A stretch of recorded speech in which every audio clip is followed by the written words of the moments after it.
In this video, people, mother reports child missing. Can't find the child all the way in Bahamas. When they do find the child, they find the child with down at the bottom of her body is nude. So therefore, this child was violated all the way in Bahamas, people. Oh my. Let's get into it. Jane Gibson, this hour on the scene of a gruesome discovery in southern New Providence. Altavis, what can you tell us? Makushla, we are right now located off Faith Avenue South, not too far from the Anatole Rogers Senior High School, where police are conducting their initial investigations into the discovery of the body of a young female child. Now, this scene is located not too far from the entrance of Bonefish Pond. There's quite a ways to get here. Not too long ago, the police was able to remove the body from this area right behind me. Joining me right now to provide initial details on the police's investigation is the Commissioner of the Royal Bahamas Police Force, Mr. Clayton Fernanda. And Commissioner Fernanda, you were very emotional when you spoke with reporters not too long ago about this about this investigation. Let's first start off with the initial details. What did your officers find here this evening? Yes, earlier on Tuesday morning, there was a report of a missing young girl, child, at the age of 12.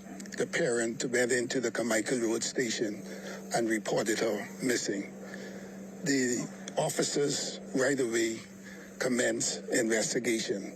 Based on their investigation, they got intel and information which direct them into this general area. We had a number of officers, a lot of assets. We had 3 drones in the air, and we had 2 K9 units that checked the entire area, where they came up with a young female lying on her back, just in bushes just behind me, with a top on. There was no bottom, and there was a piece of cloth tied tightly around the neck. Based on the description, we believe that that is the person that was reported missing on Tuesday. That will be confirmed tomorrow during an identification. Bahamians, I want to say tonight that this is a time now that we have to come together as a country to fight this scourge with crime.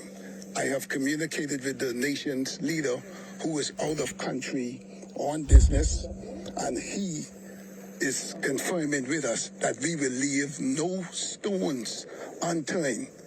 The person responsible should not be out here another hour.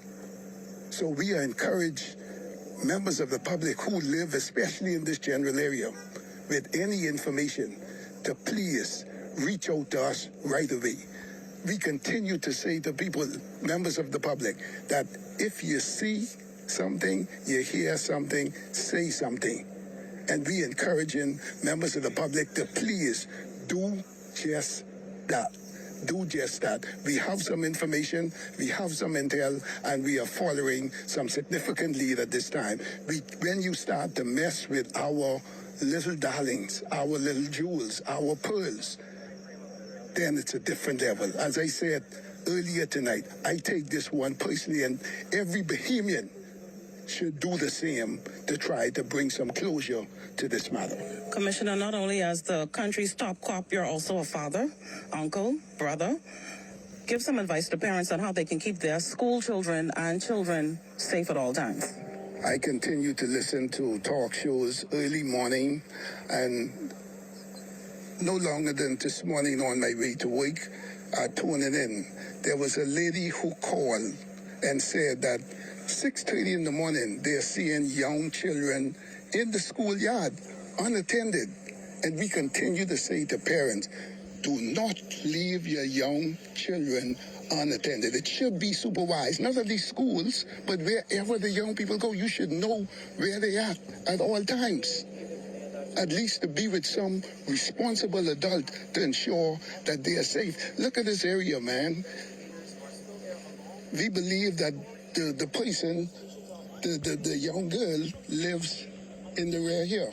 And from the road to where this incident happened, it's about a half a mile. Wow. And the residence is another mile deep pretty much in the forest. So you believe, sir, that the person you're looking for knows the girl because she frequents this area? I suspect, based on the information thus far, I believe that the perpetrator is known to the victim. My final question.